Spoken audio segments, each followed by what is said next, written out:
For my name is the Lord, when I lay my vengeance upon thee. This scene makes you cheer for men about to kill someone. Not because of gore, but because of how Tarantino stages it. Let me show you the tricks. 3 things are happening here. Routine that normalizes them. And I don't mean just like no paper cup, I'm talking about a glass of beer. And in Paris, you can buy beer in McDonald's. Point of view editing that puts you in the victim's place. This is yours here, right? And a ritual speech that turns violence into theater. The path of the righteous man is beset on all sides by the iniquities of the selfish. Once you see this, the scene hits differently. Tarantino doesn't start this scene with violence. He starts much earlier with 2 guys on the way to work. They talk about foot massages, burgers, metric systems. Completely normal, casual conversation. That's the first trick. Into a movie theater in Amsterdam and buy a beer. And I don't mean just like no paper cup, I'm talking about a glass of beer. And in He makes killers feel ordinary. By the time they reach the apartment, you're already comfortable watching them. And that comfort is dangerous. The first technique is routine. These characters aren't framed like villains. They walk, joke, taste food, and kill time. She used to be an actress. Oh, really? Did she do anything out of scene?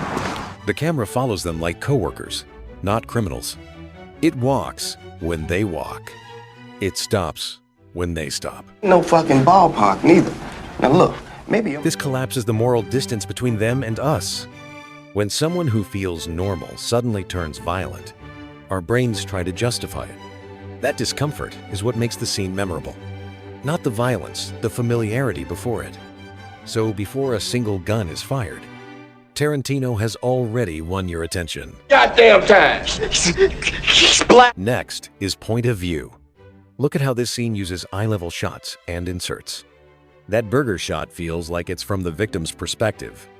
Then we cut to his face. Over and over, the camera puts us where he is. We don't just watch his humiliation. We feel it.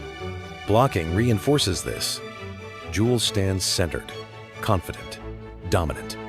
Brett is pushed back, boxed in, visually trapped.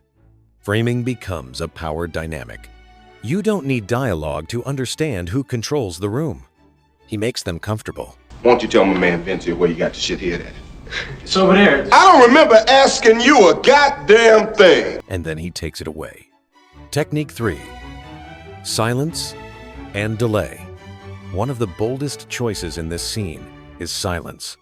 After all the talking, Tarantino lets the moment breathe. The camera holds. Nothing happens. That silence stretches time. You start to feel the pressure. When the gun finally fires, the violence isn't flashy. It's controlled. Fucked up with us and Mr. Wallace. We got into this thing with the best intentions, really. I never... Almost restrained. That restraint makes it louder in your mind than any graphic shot ever could.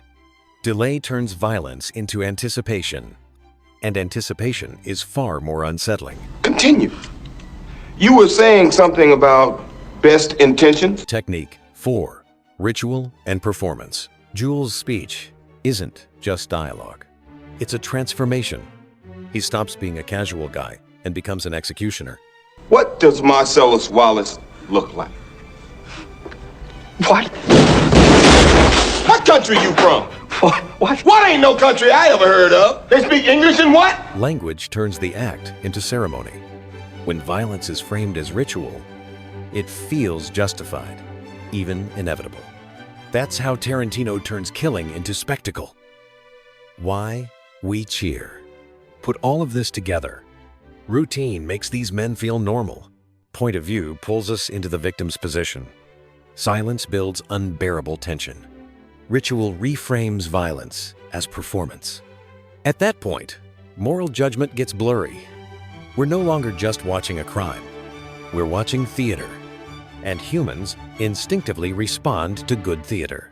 Filmmaker takeaway. If you're a filmmaker, there's a lot to steal here. Normalize your characters before the twist. Use point of view to build empathy. Let silence do the work instead of over-explaining. Small choices, a pause, a frame, a routine moment, can completely shift how an audience feels. That's why this Pulp Fiction scene still works decades later. It doesn't rely on shock. It builds complicity. By the end, you're not an outsider anymore. You're part of the scene. If you want more scene breakdowns like this, subscribe and stick around.